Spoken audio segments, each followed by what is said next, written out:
பாட்டி இன்னைக்கு என்ன செய்ய போற? இன்னைக்கு ஒரு ஸ்நாக்ஸ் பண்ண போகிறேன். ஸ்கூல் திறக்க போகிறது. உனக்கு ஸ்நாக்ஸு ரொம்ப பிடிக்குமே, அமராவதியில் வாங்கிட்டு வருமா, அது பேர் என்ன? கலகலா. கலகலா செஞ்சு கொடுக்க போகிறேன். கலகலான்னு கலகலன்னு செய்ய. கலகலா செய்ய போகிறேன்.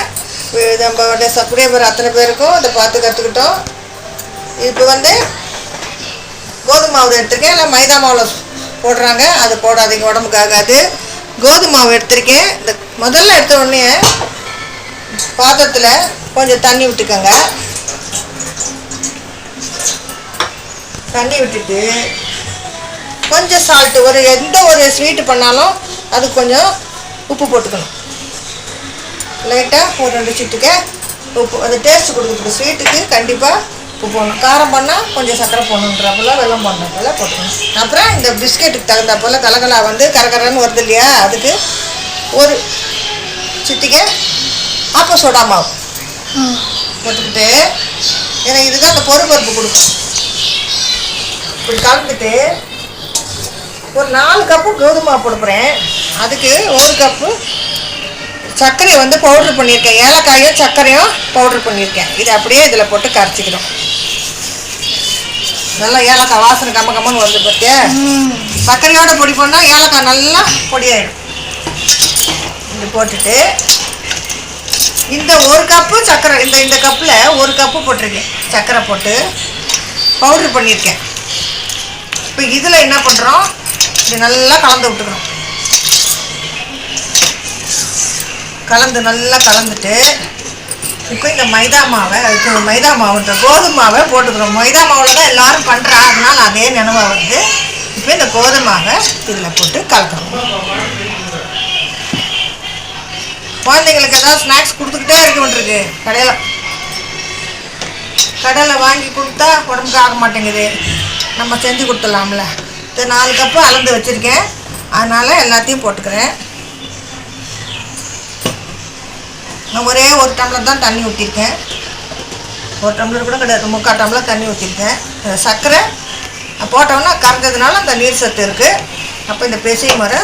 இப்போ இதுக்கு நெய் ஊற்ற போகிறேன். நெய் ஊற்றி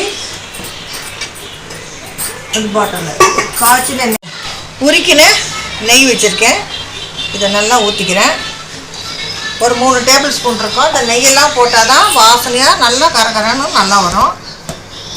சர்க்கரை பவுட்ரு பண்ணதுனால அந்த ஈரப்பசை இருக்கும். பார்த்து தண்ணி விட்டுக்கோங்க.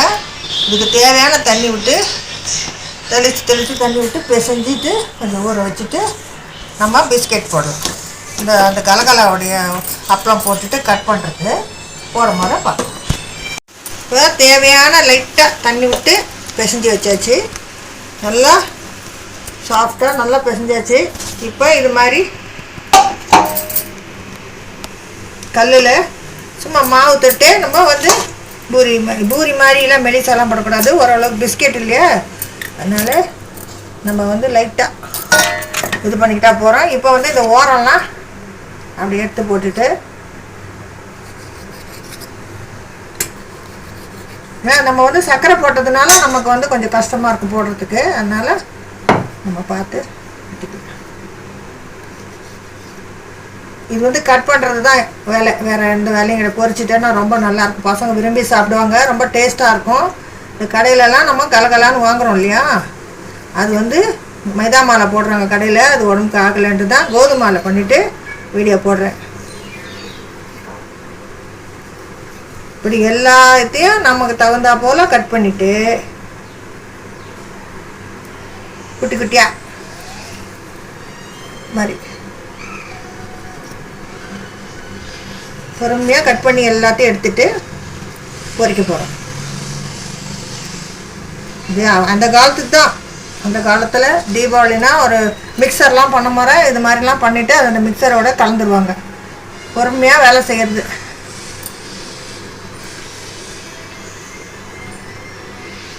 இப்படியே ஈஸி தானே சக்திஸ்.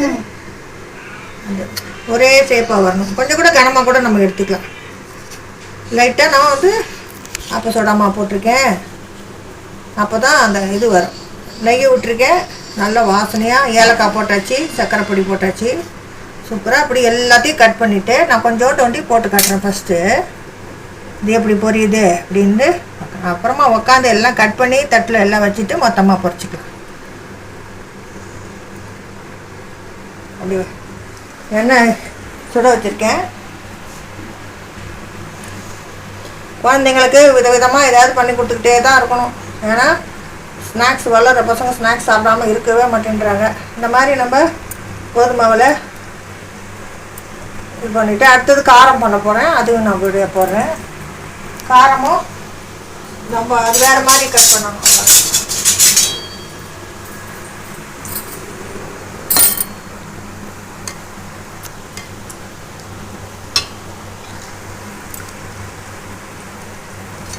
நல்லா சவக்காக வந்துட்டு ரோஸ்ட் பண்ணிவிட்டு எடுக்க வேண்டியது. கொஞ்சம் கூட கனமாக எடுத்துக்கிட்டு இருந்தாலும் எடுத்துக்கலாம். ஏன்னா அது கொஞ்சம் வேகாது. இந்த மாதிரி பண்ணினா அந்த வேகம் மாதிரி பஃப்னு ஆகிடும். இந்த லைட்டு பேனாக இருக்குது, அழகாக சீக்கிரமாக பொரிஞ்சிடும்.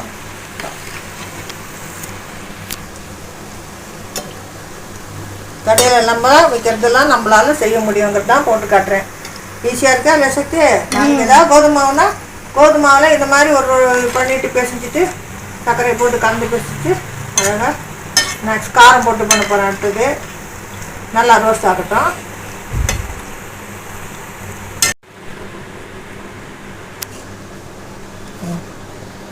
இதை கட் பண்ணி வச்சுருக்கேன். இப்போ அது ரோஸ்ட் ஆகிடுச்சு. அதை எடுக்கலாமா? அப்படி பாரு, தட்டில் கொஞ்சம் வச்சுருக்கேன். நல்லா இப்போ பார்க்கும் போது எப்படி இருக்கு, ஆனால் எடுத்து கொஞ்சம் 10 நிமிஷம் கழிச்சா நல்லா கிரிப்ஸாக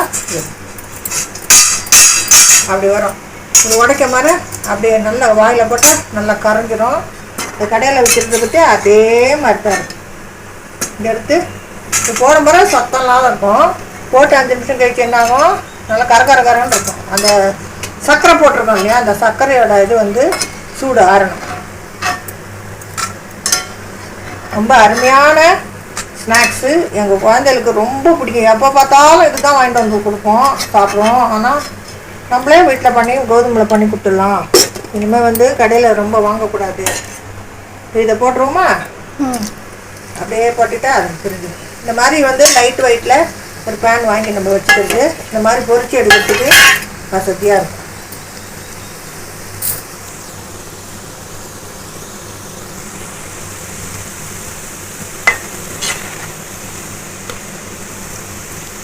அவ்வளோ சூப்பராக மனமாக இருக்குது. அந்த ஏலக்காய் மனம், இந்த பிஸ்கெட் வந்து இது வந்து கலகலான்னு பேர். அந்த காலத்தில் எங்கள் அம்மாலாம் தீபாவளிக்கெலாம் இதை அவசியம் பண்ணுவாள். ஏன்னா பண்ணிவிட்டு இந்த மிக்சரில் கலந்துருவாள்.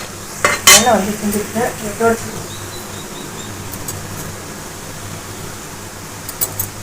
எல்லார் வீட்லேயும் கண்டிப்பாக கோதுமை இருக்கும், சர்க்கரை இருக்கும். சர்க்கரை தான் நல்லாயிருக்கும். ஆனால் இதுக்கு நாட்டு சர்க்கரையோட கலர் வேறு மாதிரி ஆகிடும். அதனால் சர்க்கரை கொஞ்சம் பொடி பண்ணி போட்டுக்கோங்க. ஏலக்காய் போட்டுக்கோங்க.